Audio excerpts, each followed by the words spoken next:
भारत और चीन के रिश्तों में पिछले कुछ सालों से खटास रही है, लेकिन बदलते वैश्विक हालात अब एक नया मोड़ ला सकते हैं। अमेरिकी राष्ट्रपति डोनाल्ड ट्रंप के भारी टैरिफ के फैसले के बाद से अंतर्राष्ट्रीय व्यापार का माहौल तेजी से बदल रहा है और इसी बीच भारत और चीन के बीच फिर से बातचीत की संभावना बढ़ गई है।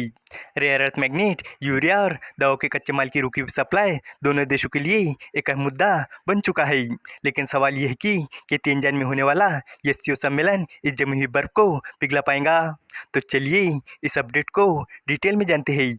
लेकिन आगे बढ़ने से पहले एक रिक्वेस्ट है कि जो भी लोग इस चैनल पर नए हैं वो हमारे चैनल को सब्सक्राइब जरूर करें। इस काम के लिए कोई पैसे नहीं लगते हैं, बल्कि इससे हमें मोटिवेशन मिलता है। तो चलिए आगे बढ़ते हैं। भारत और चीन के बीच जल्द ही ट्रेड को लेकर बातचीत शुरू हो सकती है। दोनों देशों के बीच पिछले कुछ समय से रिश्ते ठीक नहीं चल रहे हैं। चीन ने भारत को रेयर अर्थ मैग्नेट, फर्टिलाइजर और दवाओं में यूज होने वाले कच्चे माल की सप्लाई रोक रखी है। लेकिन अमेरिकी राष्ट्रपति डोनाल्ड ट्रंप के टैरिफ के कारण बदलते वैश्विक हालात में दोनों देश करीब आ सकते हैं। भारतीय इंडस्ट्री भी चीन से जरूरी सामान जल्दी मंगवाना चाहती है। सूत्रों का कहना है कि दोनों देश के अधिकारी इस महीने के आखिर में मिल सकते हैं। सूत्रों का कहना है कि दोनों देशों के अधिकारियों के बीच मुलाकात प्रधानमंत्री नरेंद्र मोदी के एससीओ शिखर सम्मेलन में भाग लेने के दौरान हो सकती है। ये सम्मेलन 31 अगस्त से 1 सितंबर तक तियानजिन में होने वाला है। एक अधिकारी ने बताया कि बातचीत के एजेंडे में रेयर अर्थ मैग्नेट, फर्टिलाइजर और दवाओं के कच्चे माल की सप्लाई का मुद्दा सबसे ऊपर रहेगा। दोनों देशों के बीच संपर्क का सिलसिला शुरू हो चुका है, लेकिन चीन से अब तक रेयर अर्थ मैग्नेट और फर्टिलाइजर की सप्लाई शुरू नहीं हुई है।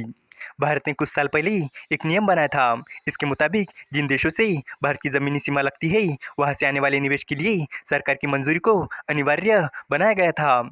ये नियम खासतौर पर चीन को ध्यान में रखकर बनाया गया था। पिछले 5 सालों में दोनों देशों के बीच सीमा पर तनाव रहा है। सीमा पर कई बार झड़पें भी हुई है और चीन ने पाकिस्तान का साथ भी दिया है। अभी रिसेंटली ऑपरेशन सिंदूर के दौरान पाकिस्तान ने भारत के खिलाफ संघर्ष में चीनी हथियारों का इस्तेमाल किया था। इसके अलावा चीन ने 4 अप्रैल को रेयर अर्थ मैग्नेट से जुड़ी चीज़ों के एक्सपोर्ट पर रोक लगा दी थी। उसका कहना था कि उसने अपनी राष्ट्रीय सुरक्षा की रक्षा के लिए ये कदम उठाया है। ये कदम अमेरिकी राष्ट्रपति डोनाल्ड ट्रंप द्वारा लगाए गए टैरिफ के जवाब में उठाया गया था। चीन ने यह भी कहा था कि इन चीज़ों का इस्तेमाल कहाँ होगा इस पर भी ध्यान रखा जाएगा। जैसे कि आपको पता ही होगा कि ट्रंप ने भारतीय सामान के एक्सपोर्ट पर 50% टैरिफ लगा दिया है।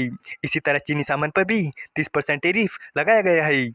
चीन ने अमेरिका, यूरोप और साउथ ईस्ट एशिया की कंपनियों को रेयर अर्थ मैग्नेट की सप्लाई फिर से शुरू कर दी है, लेकिन भारत को सप्लाई करने वाले ट्रेडर्स को अभी तक एक्सपोर्ट लाइसेंस नहीं मिले हैं। रेयर अर्थ मैग्नेट इलेक्ट्रिक गाड़ियों के लिए बहुत ज़्यादा ज़रूरी होते हैं। एक सूत्र ने कहा कि इन चीज़ों को इंपोर्ट करने के लिए अभी तक ज़रूरी मंजूरी नहीं मिली है। अब दोनों देशों के बीच व्यापार को लेकर बातचीत शुरू होंगी।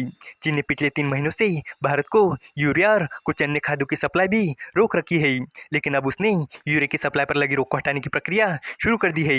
एक खाद्य कंपनी के बड़े अधिकारी ने कहा कि चीन से यूरिया इंपोर्ट करने के लिए टेंडर जारी किए गए हैं। इससे पता चलता है कि चीन भारत को कुछ मात्रा में खाद भेजने के लिए तैयार है। सरकारी कंपनियां भारत सरकार की तरफ से चीन से यूरिया इंपोर्ट करती है। उन्होंने फसल के लिए जरूरी इस खाद की सीमित मात्रा में इंपोर्ट के लिए टेंडर जारी करना शुरू कर दिया है। चीन ने कैल्शियम नाइट्रेट और मोनोअमोनियम फॉस्फेट जैसी स्पेशलिटी फर्टिलाइजर की सप्लाई भी रोक दी थी। भारत इनका लगभग 80% चीन से इंपोर्ट करता है।